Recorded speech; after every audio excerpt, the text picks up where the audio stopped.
দেখুন ভাই, একটি মহিলা পথের মধ্যে টাকার ব্যাগ সামনে রেখে নামাজ পড়ছে।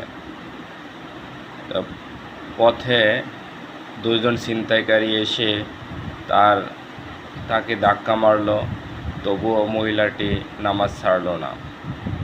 তারপরে তার টাকার ব্যাগটা ছিনতাইকারী নিয়ে গেল, তবুও মহিলা নামাজ ছাড়ল না। তারপরে মহিলা নামাজ শেষ করে তারপরে সালাম ফিরিয়ে দেখে যে তার টাকার ব্যাগ নাই। তখন সে চিন্তিত হয়ে গেল। এরপরে এই চিন্তা থেকে চিন্তা করতে করতে সে বাসার সামনে ব্যাগটা নিয়ে গেল।